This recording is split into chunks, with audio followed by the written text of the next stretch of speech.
Kicking that, walking the scene with you in old flicks from the 90s. So keen, the VHS Club, they're the talk of the town.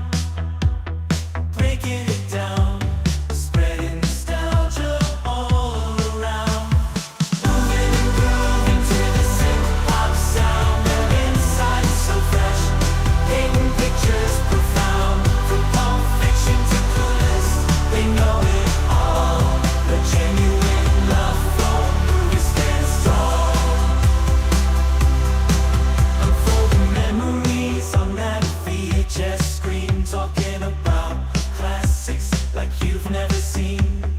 Katie with her charm, Matt with that wit. Together they make the VHS Club legit.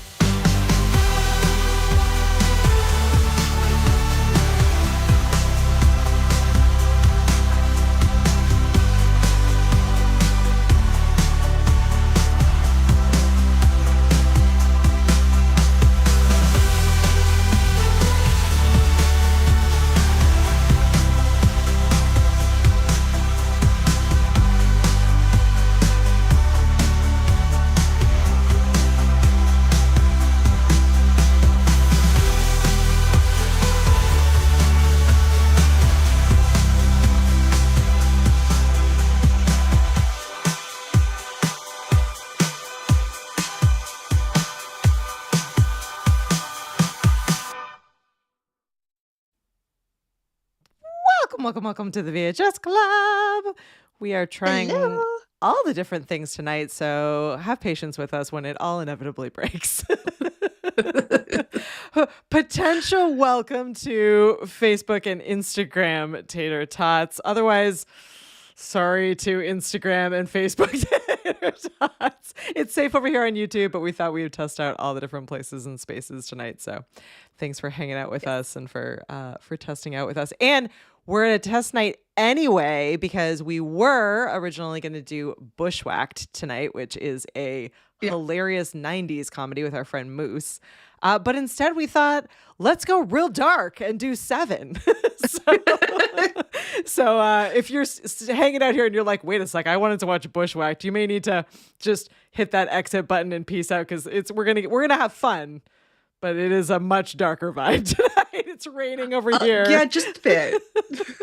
Though, I mean, you and I have loved serial killer stuff. True. We're fine. Information. We're fine. But I'm worried for Josh and for all of our tater tots who are not fans of the dark. But I do think I think it is important to actually talk about a wide range of different movies. And so I do think, even though all of you may not be equal fans of horror or thrillers or suspense, I do think it is good sometimes for us to check out movies like this. So we had a lot of fun because I forced Nat last night to do a pop-up because our plans changed last minute. Huge shout out to Moose for being so patient. His son is really sick, so we're hoping that he gets feeling better soon. But we were like, we need a new plan. So we pulled up our movie list, which anyone can check out at any point, and let us know your thoughts on our very interesting, out of Nat's mind movie list. You can go over to the vhsclubpod.com/movie list and be able to check that. Forward or backslash? I'm not pass. It's a choose your slash wisely, and then put movie list and you will find it. But yeah, we scrolled through and you all gave us incredible feedback, which we completely ignored, and then we decided to do Seven. So here we are. And people voted for Seven. I think just Matt, but he is here tonight. So shout out to Matt. Hey, Matt. Shout out to Matt. I think Doc was like, yay, Seven. And then he gave a completely different vote on something else. So so this one goes out to Matt, who's hanging out with us. And if you're watching on YouTube or you're catching this later, in the show notes, I did drop a link to Matt recommended an incredible video that talks a little bit about once you're finished watching this movie or rewatching this movie, there is a feel to this other than the rain, other than the gloomy and darkness. There is a feel to this movie. And this was a really great YouTube video where it just goes into the cinematography and the direction and the vision behind this movie and all Yeah, of the the visual movies. techniques used and camera techniques used by David Yeah, Fincher. it was It was a really good watch through YouTube. fascinating. So Yeah. huge thanks to Matt for sending that along. That was that just made the entire Yeah, night. loved it. All right, before we get I also dark, didn't realize, I was like, oh yeah, and David Fincher did all of these other things that I yeah. love. I'm like, of course. I did realize it was the same person. Did not connect it to Seven today. Yeah, But yeah. yeah, Mindhunters, Fight Oh, Club. love that show. There were so many of them. Girl with the Dragon Tattoo, Zodiac. Zodiac. Yeah, yeah, he really is a visionary, and the Yeah. film techniques are just phenomenal. So it was fascinating. So huge thank you to Matt. I see a whole bunch. So we'll say hello to all of you before we get real dark. Before we get dark here, we have David Jones hanging out with us. Thanks so much for hanging out with us today. Just saw the Muppets.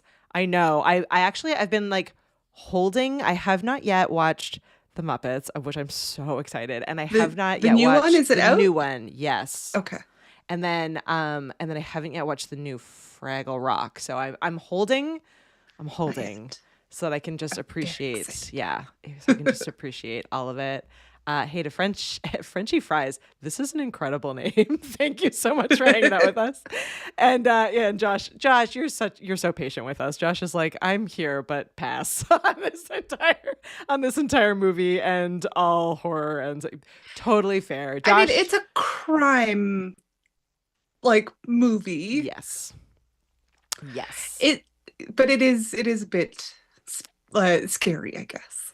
Yes. And as Matt says, it's entirely Matt's fault. Also, it's Nat and Matt's fault because Nat had this one on her OG list. So we're diving into the original. And I had been wanting to rewatch this. It popped into my head either yesterday or the day before, and I'm like, I need to rewatch this movie soon. Yeah. And anyways, we're feeding the beast. So we've watched it. We're feeding the beast. All right, well, let's jump in. My ChatGPT friend referred to this episode as as why are we doing this to ourselves? So go ahead, Nat, jump into the why are we doing this to ourselves? What is this movie about? We are reviewing Seven, 1995's Seven. So starring Brad Pitt, Morgan Freeman, Gwyneth Paltrow, and Kevin Spacey, among others. It's about a lieutenant detective, Somerset, played by Morgan Freeman, who's retiring. And he catches a case with a new detective who transferred to this city, unnamed New York, Chicago kind of city. And which makes me think of the Hill Street Blues old TV show where it's like in a fictional city, but seems kind of like Chicago. Anyways, doesn't matter. My brain needs to focus. And so the retiring homicide detective takes on the new homicide detective sort of shadowing situation. They catch a case and the seasoned detective thinks, he's like, this is going to be a serial. I just have a really bad feeling about it. And he tells the chief, he's like I don't want to take this case. Yeah. He's like, I have 5 days left. No, like I'm not doing it. The newbie's like, I'll take it. And he's like, you can't handle this case yet. You're not ready. You're so green, which he really is. And smart, but very emotional. That scene is phenomenal because he's like, I'm out. And then Brad Pitt's character is like, I'm all in. And he's like, no, he's out too. No one should like pass this off to someone else. Neither of us are on this case. Yeah. Yeah. And but then as it obviously does develop into a serial, they do end up working on it. And much to the detriment of this unknown city's police department, the serial killer wins. He wins the plot. Yeah. Yes. It's based on the seven. Yeah. Sorry. And this killer, his goal is he's recreating the 7 deadly sins. Basically, he says these crimes bother him so much that he's highlighting them. But then as he's committing these murders, he realizes that he is also part of the plot of because he has envy for Brad Pitt and his little family, and he decides to include Brad Pitt as the final sin, wrath. And yeah, that's the And that's it. plot. Have a good night. No, Yeah. just kidding. I I really love this movie for a whole slew of different Yeah. reasons. One, I just think it's really filmmaking at its absolute best. Like it is phenomenal acting from literally every character all the way through. And the, as we said earlier, the like the cinematography and the filmmaking in this is ridiculously good. Like this is One of my a favorite shots is like so they're in the hallway when they find John Doe's apartment. Mhm. John Doe's the killer, And serial killer. Yep. John Doe's the killer. Mhm. So they kind of bend the rules to figure out who might be potential suspects by getting help from the FBI, which I don't really know how that's bending the rules. And also, like, usually serial cases, like, doesn't the FBI come in? Yeah. But whatever. Okay, it doesn't matter for the point of the movie. So they're standing at the end of the hall, and John Doe comes up, and just the way they're looking at each other and the way that's filmed, and then he opens fire at them, like he shoots at them. It like that whole scene was just so phenomenal. Like even before the chase, just like the hallway was just fantastic. Yeah, Like, this movie, unlike, I mean, not that there's not other movies like this, but this movie sets a tone. Like it has a vibe, whatever expression you want to use. Like it is raining almost every single day in this city, which is never named and purposefully never named. It's supposed to represent just like like a big city. a big Like, city, but it's also like representing like the darkest parts of a big city, the like the fear you feel when you think of a big city. Like it has the city almost has a character onto its own.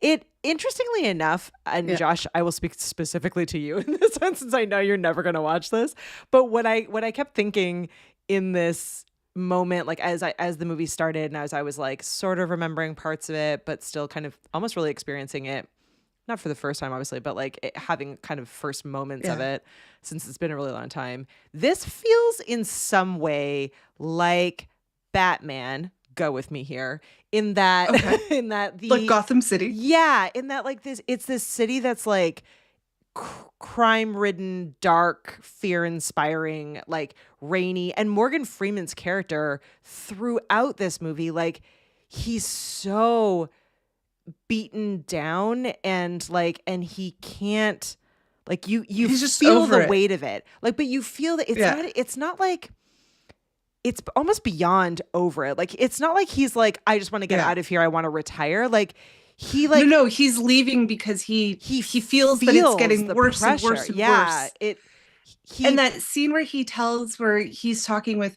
Brad Pitt and saying like how like you and I wish I could be like you are now. Yeah, like he you think we're gonna wants to be solve this happy. crime. Yeah. He's like, you think we're gonna solve the crime, you think we're gonna catch the killer. He's like, I don't think it makes a difference. All we do is just collect evidence and like nothing changes, you know? And it was it was really powerful scene, like to show how much he is just so bogged down by the city and how he just feels that the crime is getting worse and worse. And then the police chief points out, he's like, it's not getting worse. It's always been like that. Like the city hasn't changed. You have.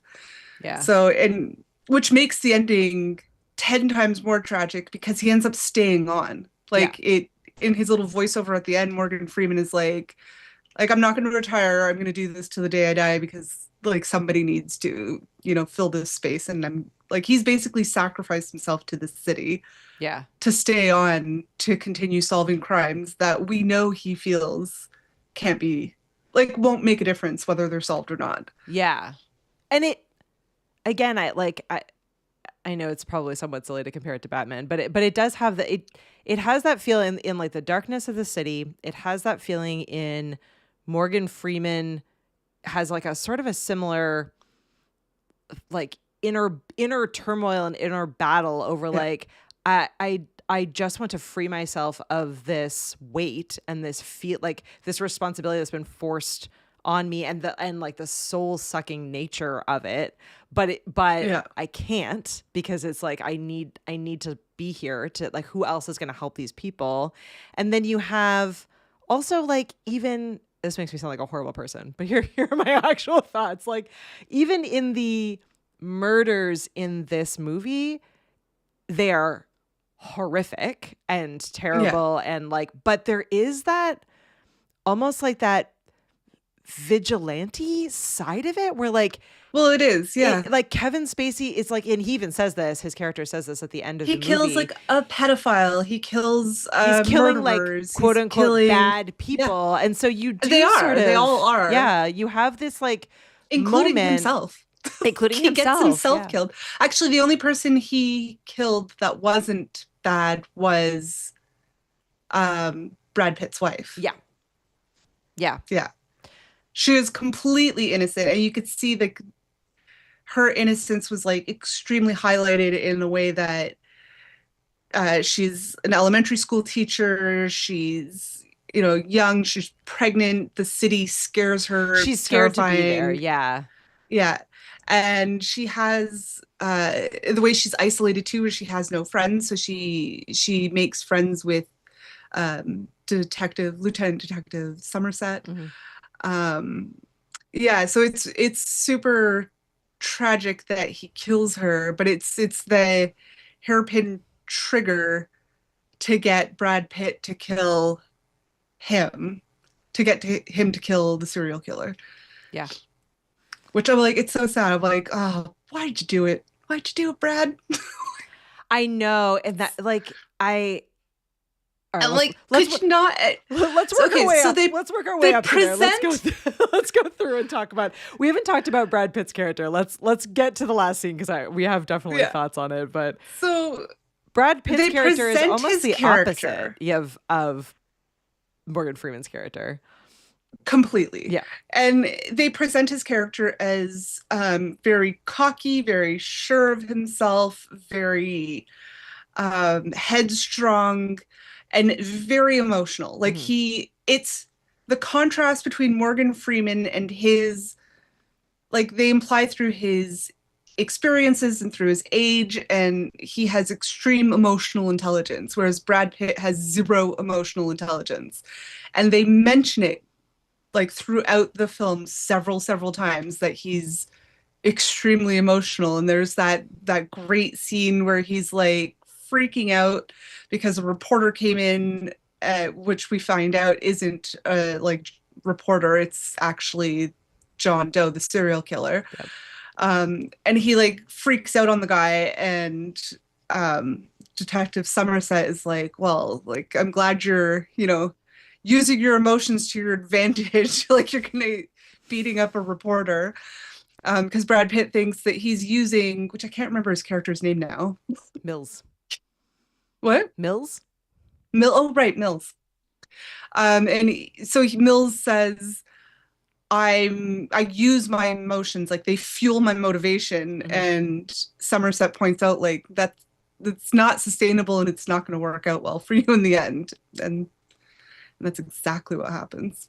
Yeah, I am actually interested. Dane wasn't home to rewatch this one with me, but the more I get to know myself and how other people watch movies as well, like, there is a ton of foreshadowing in this movie. And I am the person who, in every one of these episodes, I always I never ever see that until like after I've watched the movie, and then I'm like, oh, that was whereas my husband, like, when he's watching a movie, he picks up every single little detail. And so, like, he often knows what's going to happen well before anyone else. So I am interested to ask him, like, whether or not he could tell that this is coming. Like, I was rewatching this. So there was no other possible ending. Yeah.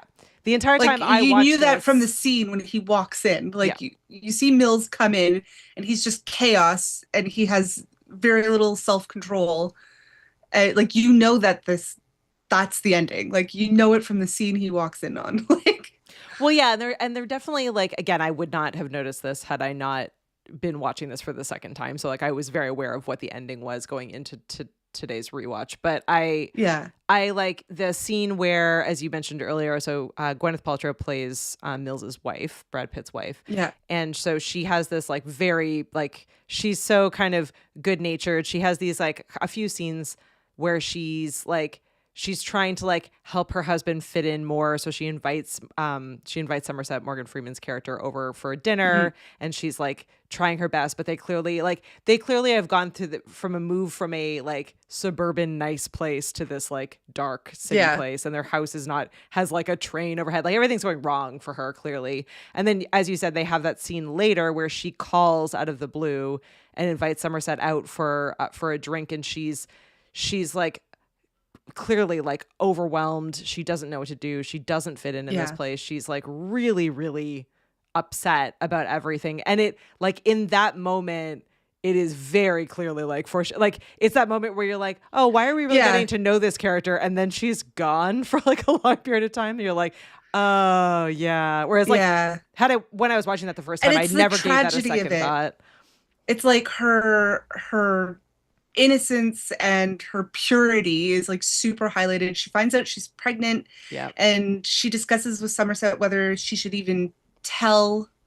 She hasn't told her husband yet. Yeah, and it's like you just know. It's like, well, why are they giving us that? Like, why is she pregnant? How is that relevant to this web, right? That's being shown to us through this movie, and it's because you know that the tragedy has to be peak, right? Yeah. So it's like not just killing Mills's wife, but his unborn child. You know, it's to really motivate him to become wrath and kill. Yeah. Okay, this is actually a really great question coming in from Liam. Thanks for hanging out with us, Liam. So Liam says that, and he's not really phrasing this as a question, but good debating point. He's saying the worst person is the one who says, this is how it's going to end. How clever am I? So you're one of those people, and not one of those people that says it, but one of those people that knows what's going to happen. And so is my husband. But neither of you say that out loud. You just sit with me as I'm like horrified, and I'm like, what was that? Yeah, and I'm like shocked at the end. So I'm with you, Liam. But I'm interested to hear like anyone. That's training, though. Yeah. Like, if you're hanging my out dad with us, used to like mute Murder, She Wrote or Columbo or Magnum PI or whatever when we were watching it, and be like, okay, who do you think the killer is and why? It's like we're watching, you know, Agatha Christie's Poirot or Miss Marple or something, and he's like, he'll pause it and be like, okay, who do you think did it? And let's figure out why you think that. So it's just something we did when I was a kid. I think if you've made it, so I am interested if you're hanging out with us live, like, are you that person? And do you say any of that kind of stuff out loud? Because I do think I don't say it out loud. No, I do think you are right. I like also there learned... is a fun to if everyone is in on the game, like, oh, we're trying to figure out who did it. Like we definitely do that as a family, where we're watching a murder mystery and we're like, do you know who did it? And it's never me. Like newsflash, it's never me. But everyone else is able to guess and figure it out correctly. So yeah, it is. I think if you make it a game, it's okay. If you're just inadvertently made a mistake watching The Sixth Sense in theaters. So it had blown up in theaters. The movie was huge, and I hadn't really heard much about it. And had the shock surprise ending. Yeah. Surprise. Yeah, so but I didn't know what it was yet, because you know the internet wasn't as, you know, used as now as it is now. Was a thing then? I can't remember when that one came out. I don't remember, but like there was the internet. The internet's been around for a while, but anyway, so we go to theaters, and I was with you? I can't remember. I think so, maybe. I don't remember. I think so, and I was like, wait, is he dead? Like, is he a ghost? And like people around me were like, shh, and I was like, oh, okay. And he was. And I was like, oh, I shouldn't have said that out loud. I whispered it. Like I didn't know. I didn't know that was a shock ending. It's like, oh, he's dead, right? Yeah. People are like, shut up. And I was like, oh shit. So yeah, See, definitely you were the jerk in that one. I didn't do it. I had no, like, why would that be I was like, that's so weird. Like, anyways, so never, like, always keep my mouth shut now. Yeah. God almighty. It was an Yeah. innocent mistake. And this one was another one. What a- So Sixth Sense is one kind of that you immediately think of as having the like surprise ending. But I will say that like It did. It was a Seven shock ending. also has a shock ending that like the majority of people when they first, not the clever people out there, the majority of people when they watch it, like even if you know what's going to happen, this ending is still like God. deeply unsettling and very shocking. So it's like, when they go out to the field and then the delivery guy comes in, even when they're going to the field. Okay, so John Doe, the serial killer, says he'll turn himself in and confess to everything instead of pleading insanity and getting off, right? Yeah. Because his defense lawyer's like, you have very shaky, little to no evidence because John Doe turns is himself in, covered in blood. He just a shows up and genius turns serial himself killer. in. So he turns himself in, and he's like, the only way I will go to jail for this, to confess to this, is if these two detectives come with me to undisclosed location. There'll be 2 more bodies, and I will show them where the bodies are, which the body is himself and Mills's wife. Okay. Mm-hmm. So, the whole time, the first time I watched it, I remember thinking like, don't do it, Mills. Don't do it, Mills. Don't do like, it's like you see him walking him out into the field and I'm like, don't unholster your gun. No, like just, it makes me so mad that he does do it. And you could see Somerset like trying so hard to get him to not do it so that justice can actually be served. Yeah. But even in instead, like Mills goes to jail. even in, I mean, again, you have these two like very, very different people in Somerset and Mills, right? Both detectives, but wildly different personalities. Where it's like young and old and new and experienced, level-headed and like and hot-headed. really highlight. They're definitely two sides of a coin. But what's interesting in that particular scene is how they both approach it. So they're clearly out of their game. Like he has already won from the moment he walks into that police station. Like he surrenders himself. He's covered in blood, and he goes down, and he like, you can tell Mills's wife's blood. He has already outsmarted them. Like in that moment, you know that he's already outsmarted. He's already won. He also knows that the only reason they found him in the first place is because they had to have done something that wasn't considered legal. Yeah. Because he has no fingerprints and has left no evidence. Yeah. So he's left no evidence. And so so there's that moment where, which is again, just a brilliant scene. The lawyer comes in and this is a great example. And we were talking earlier about, before we jumped on, about this, like there are not, that I can think of, all that many more modern serial killer movies where the killer is this level smart. Like this is the cat and mouse game, but like at its like peak, right? Yeah. So like he's orchestrated everything down to the smallest detail. So his lawyer is prepped and shows up and basically, as you said, has this debate where he's they can't even tie him to the apartment. They can't tie him to anything. So they have basically no evidence. And so they're like, he's like, he'll walk, like I'll get him off on. And so they're having this whole debate, right? Like he will declare him, like he'll be able to prove that this man is insane. He clearly is. Or you can do this entire thing. You can take the bait and go on this journey. And Morgan Freeman's character is very much like, keeps thinking no. we only have 5 bodies right now. Like this is a 7 deadly sin.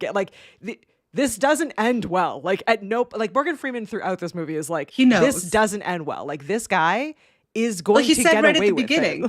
He said there will be 7 bodies. Like he knew that they would not catch him before he was done. Yeah.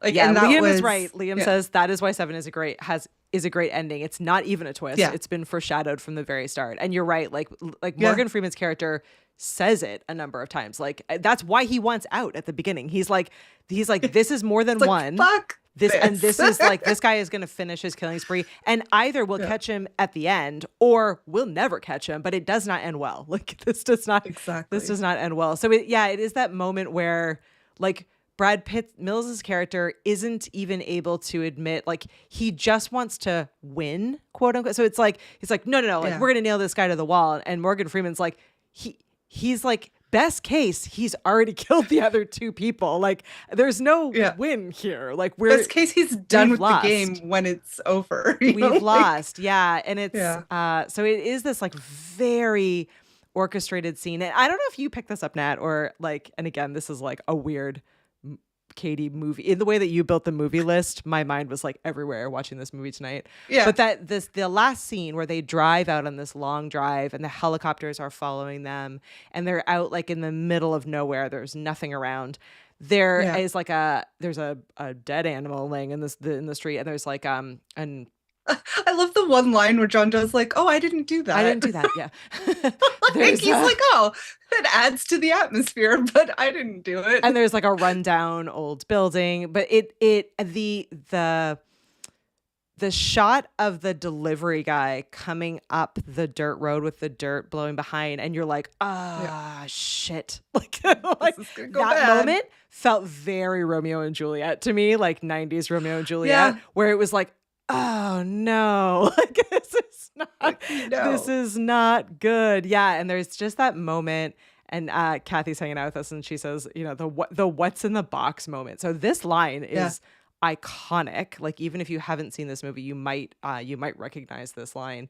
And Brad Pitt, I mean, like, the acting in this is phenomenal, but I guess they like had him kind of isolated. They had him working like much longer, crazier hours than everyone else. So they had him like at his lowest, and I don't think they fully even disclosed like all of the moments of this scene. So like a lot of that is like just genuine like frustration and exhaustion, and like the delivery of that is so like, I get chills even just like thinking about it, because it's so, it's almost, it has like a little bit of a terrified laughter vibe. Like, he's like on that crazy edge of he's on the verge. He's on the verge, and he's just, and then it's that moment you were saying where like, but that's why John Doe wins. Like, that's why he wins. He orchestrated the whole thing to he choreographed this whole scene. You know, like, I find it's wild because you're like Morgan Freeman. You're like, no, like, just don't do it, dude. Like, I know you're gonna do it because you know, John Doe wins, right? But, like Morgan Freeman's character really is like a narrator in this. So it is, you are in many cases sort of seeing it through his eyes, and you're just like, it's that moment of like, you can't stop it the train has already left the building. Like, you cannot stop it from happening, but it's so heavy, like watching that moment. It's just, it was iconic. Yeah, absolutely. I find like, so that scene, like the whole set was very it made me think very of the style of it is very Nordic noir. Mm-hmm.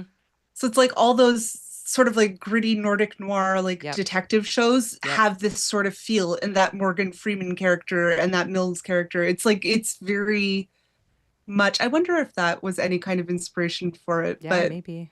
But it made, like, the whole time I was like, oh, I didn't realize this is very Nordic noir. Like, the whole thing, like, where the atmosphere is a character in itself that sets the tone. Well, it is also interesting because literally, I'm trying to think, but like, every other scene, it's pouring rain, and then that last scene is like, and it looks bone so dry desert. Like, it's like, it's intense in a very different way. Like, so it is wild. I'm looking at my notes, and it says directed by David Fincher, who clearly hates joy. Accurate. Yeah, you're right. I do think that the city itself and the atmosphere around them is definitely has its own personality and is in itself a character. But it is like, you feel it, like the just the endless rain. Like, you can't see through it. The grittiness. It has like a sound and a feel and a weight. It really is phenomenally done in that, to be able to create that kind of feeling but keep you captivated, I think is really a magic to that. I did like, so I will say there are like a few moments of humor in this movie. So I just wanted to I wanted to call some of them out. Here are my favorite. So when Morgan Freeman goes over to Brad Pitt's house, because Mills's wife invites Somerset over for dinner, and then she's off to bed, and so they're staying up late and they're like looking through files. I love that Brad Pitt's like, I'm gonna get a beer. Do you want anything? And Morgan Freeman's like, I'll have wine. And he's like, gotcha. And he goes back to the kitchen, and he comes back with a pint glass, like full to the brim of wine, and hands it over. And I literally paused. I was like, wait, what? It's like it's essentially like almost. And then it's like almost a bottle of wine. It's basically a bottle of wine. It's basically, and then to make it even better. So then I like hit play again. I was like, wild, but okay, he's young and doesn't know, sure. And then so the movie keeps going, and then like literally, I think it's like a minute later, he's like, well, I'm gonna go to bed. Like it was like, here's this giant glass of wine, get out. Like so that was a great moment.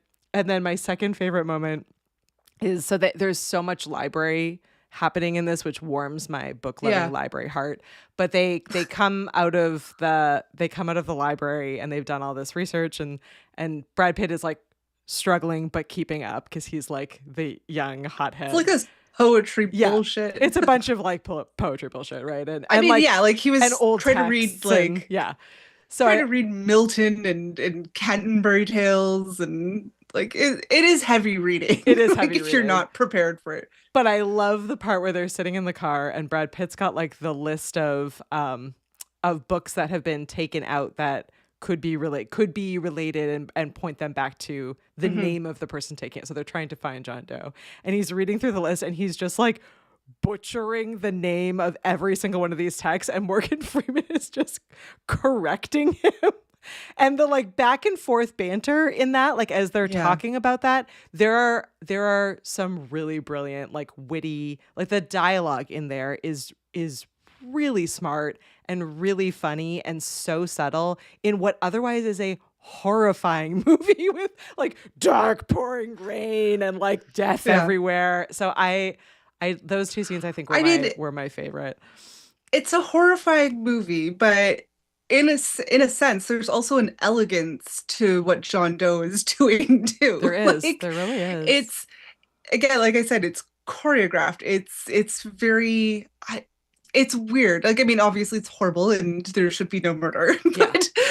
But like we said, he's sort of almost a vigilante, and then once he realizes that he's committing the sin of envy, he orchestrates to get himself off. He sacrifices himself. Is that really even the right word? Because he's such a bad guy, but like he's on a mission.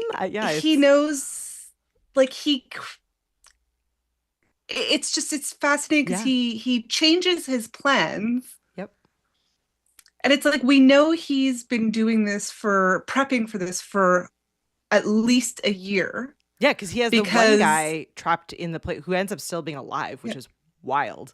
But he was there for over a year. So yeah, it's been at least a year of prep, if not more. But then he changes his plan to include Mills. Yep. Because he was so impressed that Mills found him. Which he also calls to congratulate them and say, like, wow, I'm really impressed. Like, you have impressed me. And then he stalks him a bit, finds his wife, and includes. So he had to have changed his plan. So anyways, it's just very fascinating how he does it so precisely, and gets away with it all, basically. And like he essentially did get away with it. He does. What happened?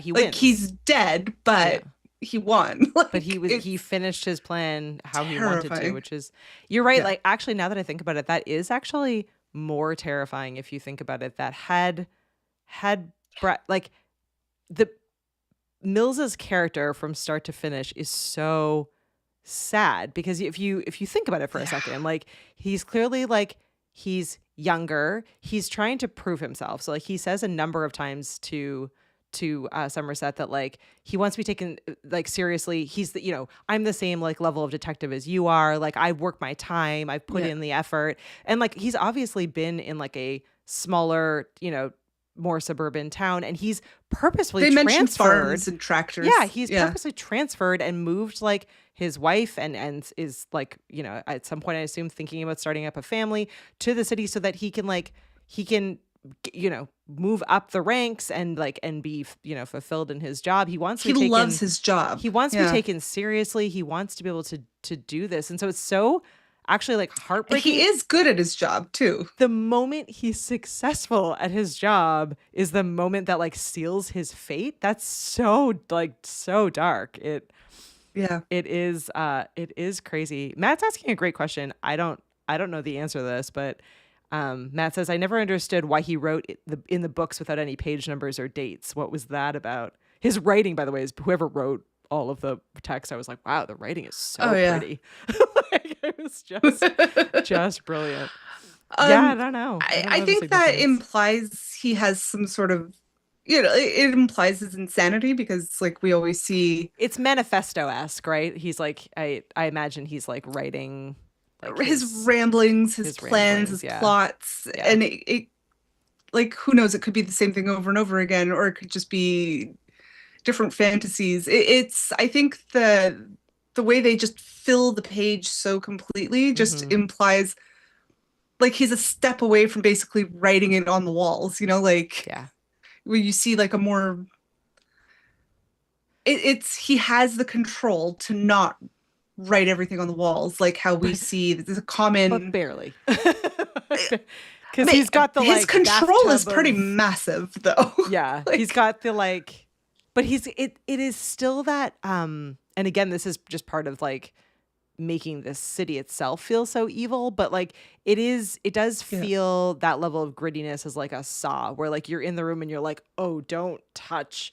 anything, like every little thing is like rusted, like dirty, gross, grimy. Like there's like photos, you know, hanging from the ceiling. Like every single scene there's just like you could not possibly be eating any food while watching this movie. Like this movie is got like a disgusting level. They even mentioned when they go to the restaurant to pass the cash to the FBI informant that they have, and Somerset says like this like restaurant has had at least 5 food like health violations in the you don't past, want to live whatever. in the city. This is a dark city. It just everything seems so disgusting.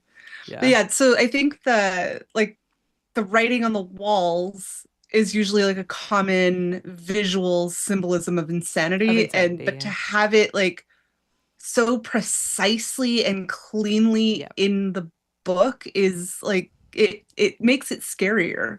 It does make it scarier because it is that like it is that line between, and actually like his character walks a couple different lines, right? It's like the line of genius and insanity.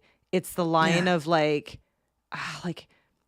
mission and purpose and like evil. Like it's like he's like, it's that line of murder of any kind is horrible and wrong, but because it is people who are on the like on that line of like what they're doing is not like, there's a justification to it even though there is not. And so he is riding against that line where like you're like, no, but okay, I get why you think that. Like it's a weird. I think one thing that's kind of unique to this serial killer is that we know his purpose and he can explain it to us. Yeah. Whereas like in real life, like there's no, you can't understand their purpose or their, you know, like even if they explain it to you, you're like, oh, none of that makes sense. Yeah. We should talk. So David's hanging out with us. Hey, shout out to David. And he says that Kevin Spacey is the star of this film. Kevin Spacey, again, like I wish he wasn't like, I wish he wasn't the worst, as bad as John Doe in real life. But not quite, but definitely not a great guy. But he is phenomenal in this. Genius actor though. And again, like the little like moments in this, I don't know if you caught this, but like he actually is not at all named at the beginning of the movie. His name comes at the very end of the film. So like again, this was a time where he was credit that rolls is Kevin Spacey as John Doe. Yeah, it's like the first. These were and are like very famous Hollywood actors. So like this cast was So this was Brad phenomenal. Pitt's first This was an early Brad Pitt role. Yep. Not based on how pretty his face was. I was gonna say he wasn't Thelma and Louise, but yeah, you're right. It was not based on how pretty he was. No, it's not his first role. It's his first like into serious acting for acting ability role. It's like his first. It was sort of his gateway into expanding his career. Yeah. Yeah, but as opposed to just doing like the rom-coms and playing the pretty. Exactly. But yeah, Kevin Spacey in this is oh yeah, phenomenal. And Morgan Freeman too. Jesus. Yeah. Well, I mean, the whole cast, really the whole cast. But I do. Yeah. I don't know if I would say he upstages the other actors. I totally, that is a valid opinion. He does a phenomenal job. For me, he usually does though in a lot of his films. He usually does in a lot of his films. I think what upstages, I think why I might feel that way a little bit is that the way that the movie is played, like his role, you don't know he's in the movie until he pops up, and then because he is this unnamed, faceless, like terrifying presence. Like it in some ways elevates Kevin Spacey's acting above what it already is. So it's like he's already phenomenal, but because he comes out of nowhere and you're like, oh snap, Kevin Spacey's in this. Like there's like this, it makes it almost bigger than life on top of how great he is. So I do think it's an interesting, like, I don't know, addition to it. Yeah. What's crazy is we never find out who he is. No. And Morgan Freeman, Somerset will live with that forever. Yeah. He's never going to know who this person was. He cuts off his fingerprints, which apparently he didn't exist. Isn't actually a thing. They grow back, like, so you can't do that apparently in real life. So everyone take a deep breath. But he can continuously mutilate them. He can mutilate them, but they don't, like, it would not eliminate all. Fingerprints are wild, you guys. I'm reading an Agatha Christie, like forensics of Agatha Christie book right now. So like on the forensics of her books. And I learned two things. One, they're actually called finger marks, not fingerprints. And your finger Hollywoodism. And your finger marks are like you cannot, like, they just come through. Like even if you were to do like horrible things to your fingers, they still it's like find how a way. It's crazy. In forensics, they can like rehydrate. There's lots of different techniques and stuff that forensics uses. Because it's hard, like you said, it's almost impossible to get rid of a fingerprint, finger mark. Yeah.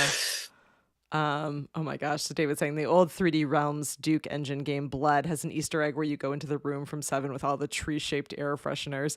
Yeah. Each one of the like a moment to raise a hand, a toast to the set designer of this movie or the set designing team, because every one of these like murder scenes are just they're like, so intense, and there's so much stuff, so much detail, so much detail. Like if you were to like pause and just take a look around these rooms, like the amount of detail in this, the fact that like Morgan Freeman was able to like move the fridge in the one scene because of the scratch marks on the floor, like the neuroses of how flawless every detail is from the mind of this crazy person translated through the vision of the director into the set design. Like it's insane.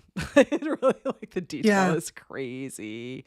I think it's crazy that David Fincher basically had quit filmmaking entirely. Thank goodness. Before he got the script. And when he got the script, he's like, I'm not interested. I'm definitely not going to do it. But he had read it and it just sat in his head and he just couldn't let it go. Like, it was just like, no, this is really a descent into evil. Like, it's not just a crime procedural, and I'm so happy he made it, because he's now delivered us some phenomenal movies and series.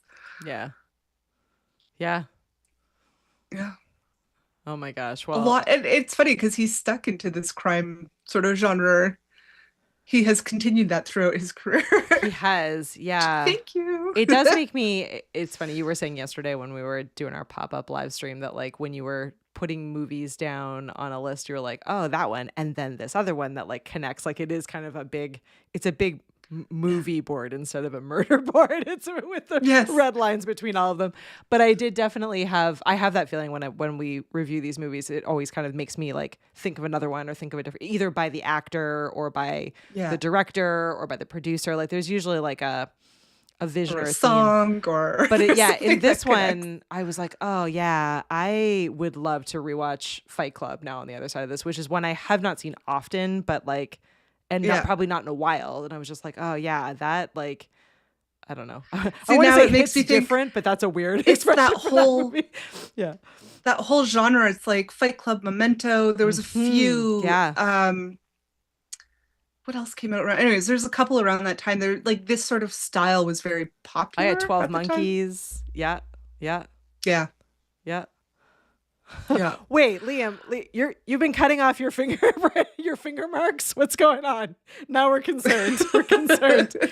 I'm glad that they grow back, but also what? Wait, what? What's going on? Yeah, and Kathy's saying that Spacey can chew up some scenery. Yeah, he's God. Yeah.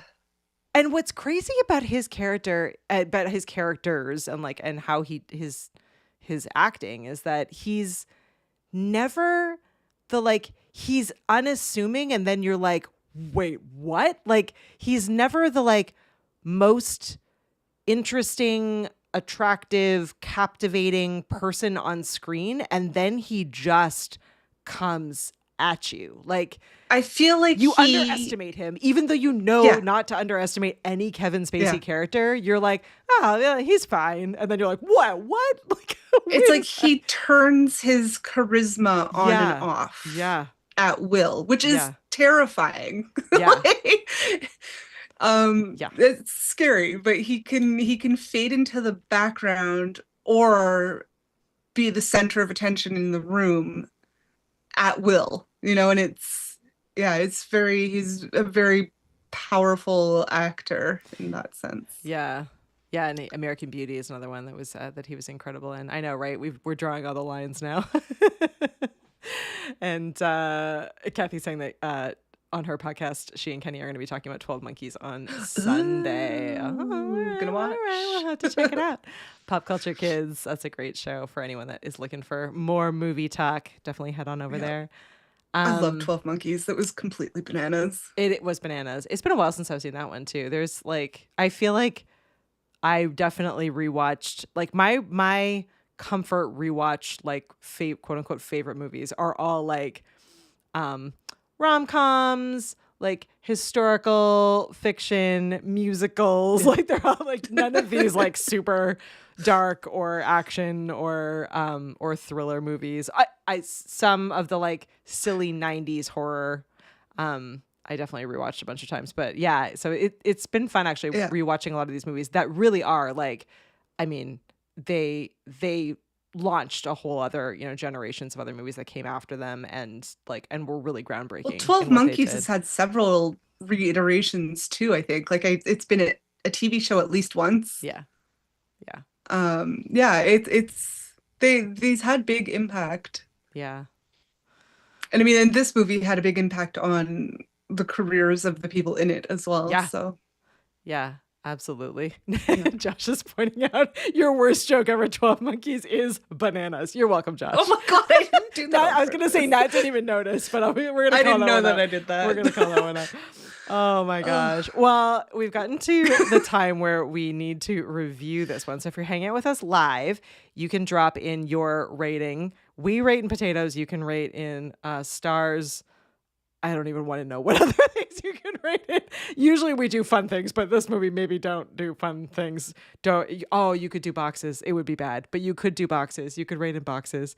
We would cry a little bit, but dark. You could take a dark side. But I want to, so I'm going to ask you, Nat, this question. I'll see if I can answer it myself as well. So does this count as a movie that you love and would rewatch, like a rewatchable movie, or is this one that you just respect from a healthy distance? No, this is a rewatchable movie, and it holds up, and it's interesting because it's in a nameless city,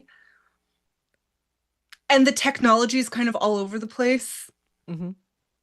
Because they have computers, but then are also using typewriters because it's kind of ambiguous. Yeah.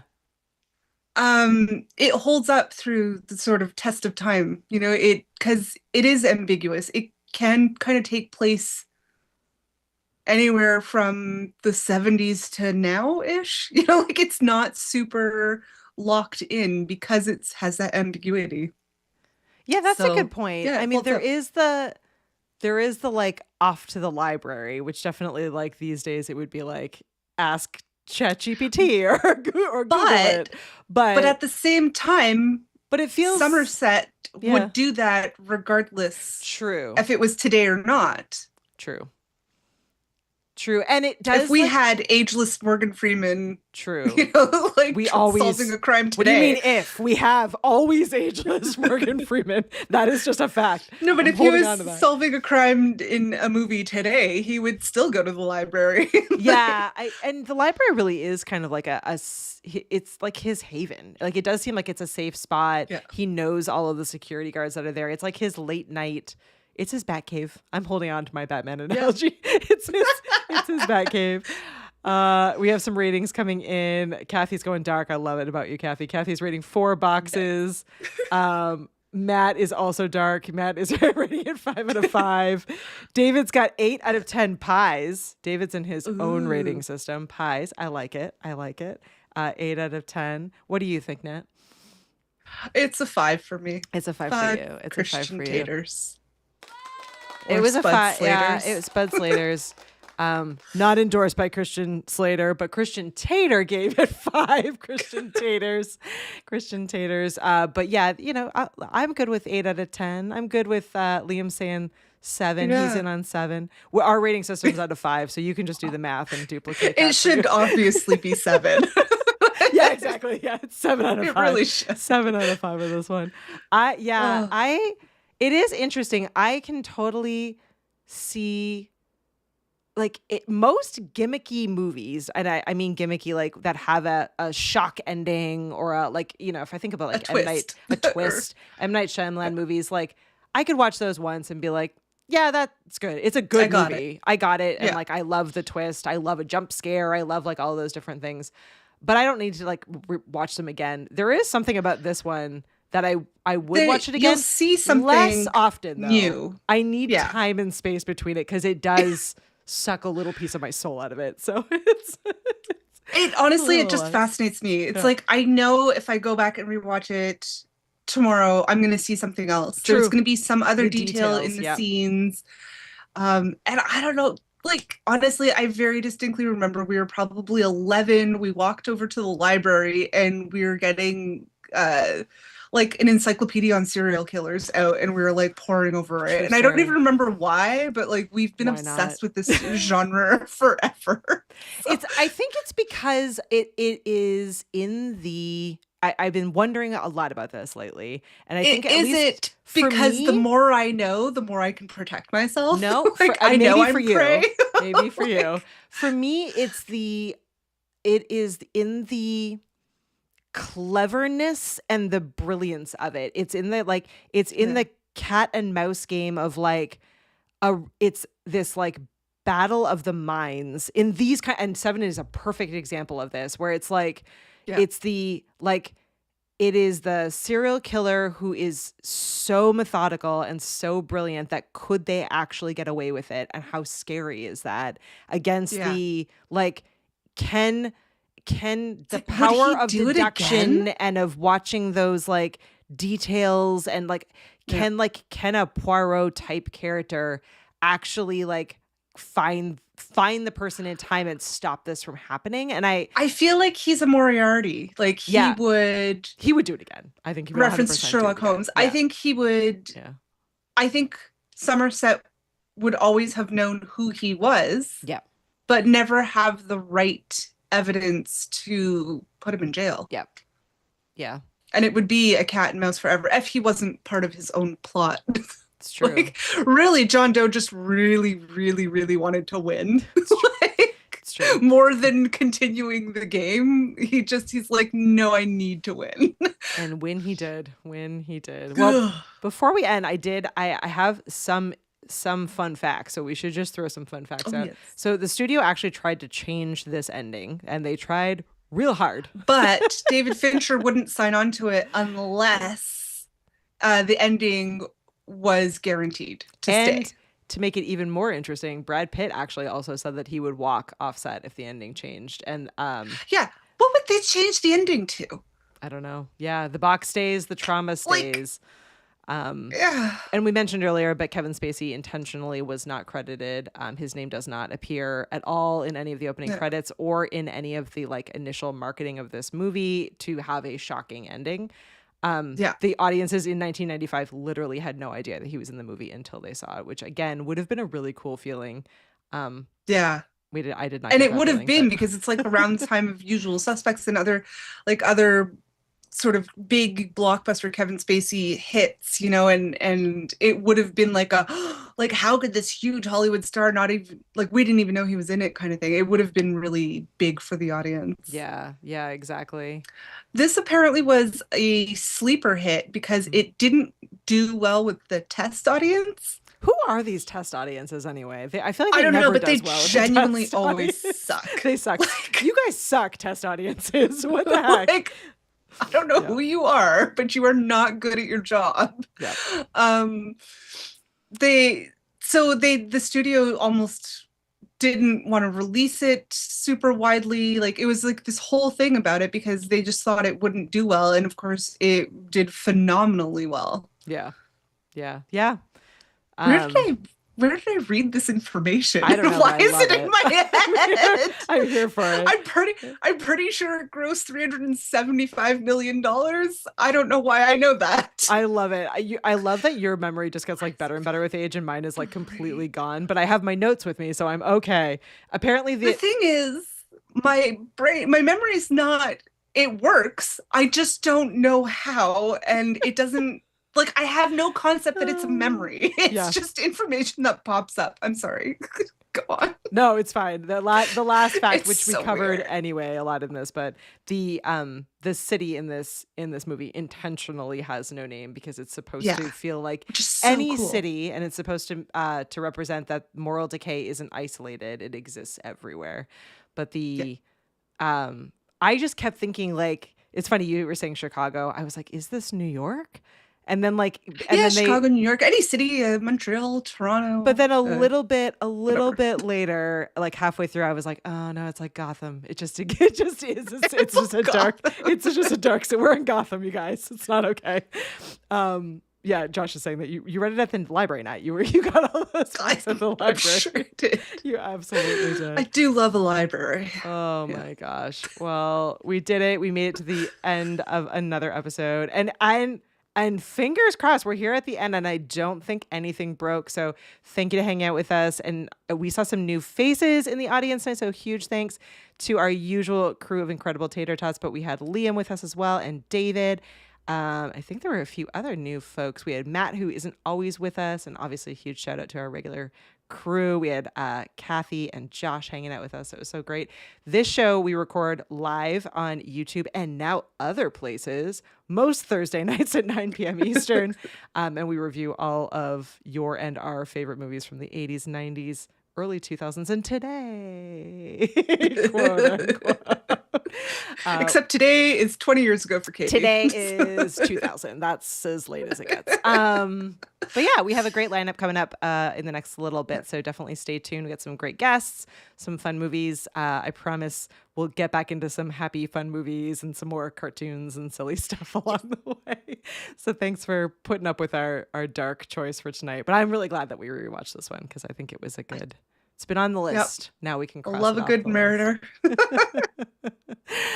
All right. Well, the last thing I'll say before we jump off is a huge thank you. And if you want to find out more about this show, you can swing over to the VHSclubpod.com where you can sign up for our email list. We send updates and reminders about what episodes we have coming up. We give out prizes every now and then, and we take all of your feedback as well. And we do movie nights. So Josh once a month. Josh gets to pick next because we figured out last time that this is Josh's time to like catch up on movies. So Josh picks every month and we'll all meet up to watch a movie. So we'll have to pick our February movie watch. So Josh, put on your thinking cap and let us know what we're going to watch in February. And we will see you all next Thursday at 9 p.m. Eastern here on YouTube. Thanks everyone. Bye now. Bye. Kidnapped